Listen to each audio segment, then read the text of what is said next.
ओम शांति। मुरली की तारीख है 16/3/2026। बाबा मुरली का सार बता रहे हैं। मिठे बच्चे, तुम्हें सदगति की सबसे न्यारी मत मिलती है। देह के सब धर्म त्याग, आत्माभिमानी बनो, मामेकम याद करो।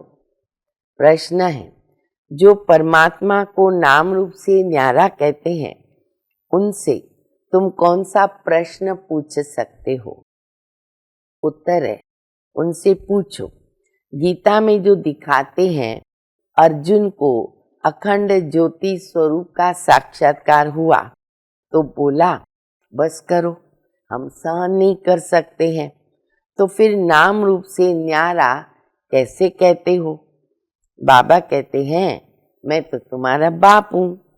बाप का रूप देखकर बच्चा तो खुश होता है ना। वह ये कैसे कहेगा कि मैं तो सहन नहीं कर सकता? खुश होगा बच्चा तो। अच्छा, मुरली में गीत भी है, तेरे द्वार खड़ा भगवान, भगत भर दे रे झोली। कहते हैं ना, झोली भर दो। तो बाबा कहते हैं, सभी भक्त पुकार, भक्ति मार्ग में सभी भक्त पुकारते हैं, याद करते हैं और कहते हैं, भगवान हमारी झोली भर दो। क्यों बोलते ऐसा, झोली भर दो? क्योंकि कंगाल बन गए। सतयुग में तो बाबा कहते तुम्हारे पास हीरे जवाहरात के महल होते हैं।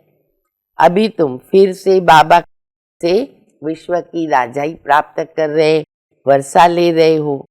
फिर बाबा कहते, मनुष्य कहते हैं ना, ओ गॉड फादर, तो उनका नाम रूप देश काल क्या है?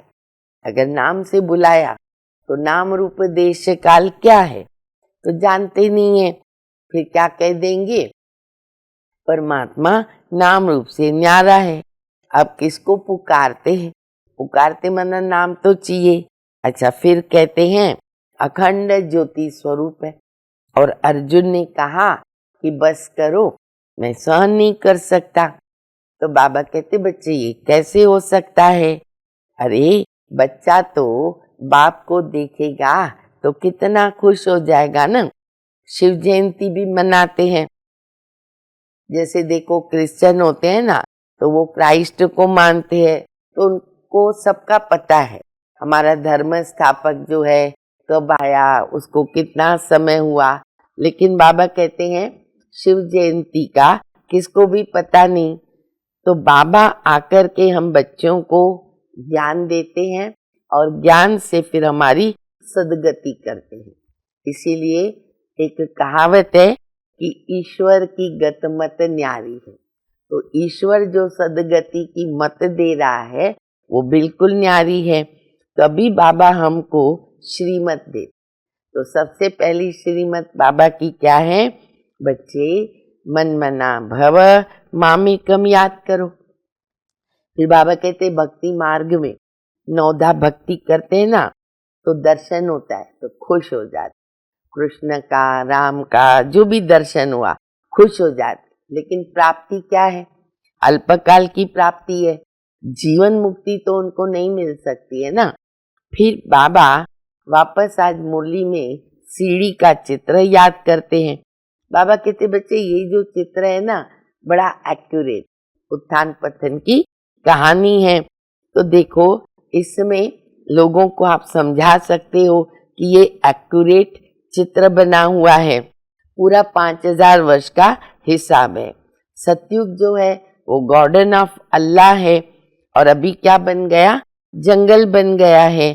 तो बाबा कहते, बच्चे मैं इस मनुष्य सृष्टि रूपी झाड़ का बीज रूप हूँ, सत्य हूँ, चैतन्य हूँ, आनंद स्वरूप हूँ, ज्ञान का सागर, सुख का सागर हूँ।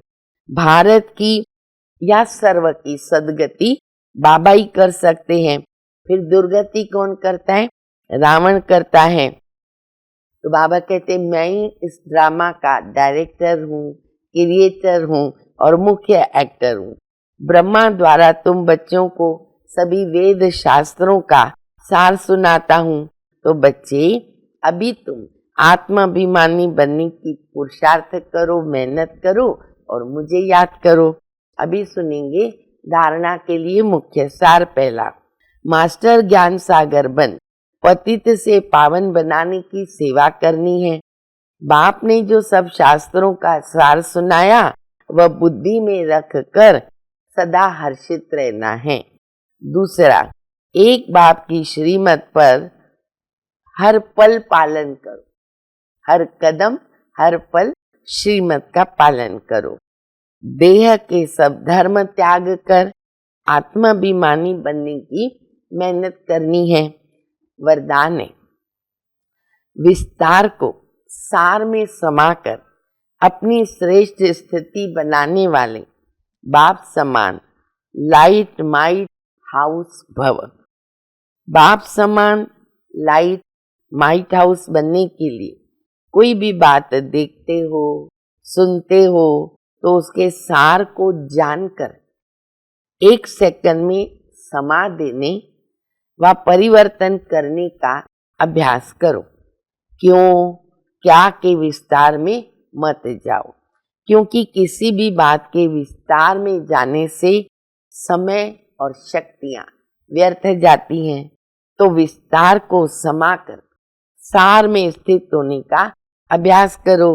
इनसे अन्य आत्माओं को भी 1 सेकंड में सारे ज्ञान का सार अनुभव करा सकेंगे। स्लोगन है, अपनी वृत्ति को पावरफुल बनाओ तो सेवा में वृद्धि स्वतः ही होगी। अव्यक्त इशारा, निश्चय के फाउंडेशन को मजबूत कर सदा निर्भय निश्चिंत रहो। यदि निश्चय रूपी फाउंडेशन पक्का है तो सहज योगी, निर्मल स्वभाव, शुभ भावना की वृत्ति और आत्मिक दृष्टि वाले होंगे। चलन और चेहरे से हर समय सरलता की झलक अनुभव होती है। तो हर एक की विशेषता को स्मृति में रखकर 1-2 में फेथफुल रहो तो उनकी बातों का भाव जो है ना वो बदल जाएगा। इसलिए अपने में भी फेथ होना जरूरी है और दूसरों में भी फेथ होना जरूरी है। तो इसका ही हमको अभी अभ्यास करना है। अच्छा, मीठे मीठे सिकिल दे बच्चों प्रति माता पिता बाप दादा का याद प्यार और गुड मॉर्निंग। रूहानी बाप की रूहानी बच्चों को नमस्ते। हम सभी रूहानी बच्चों की रूहानी माता पिता बाप दादा को याद प्यार, गुड मॉर्निंग, नमस्ते नमस्ते, शुक्रिया बाबा शुक्रिया। ओम शांति।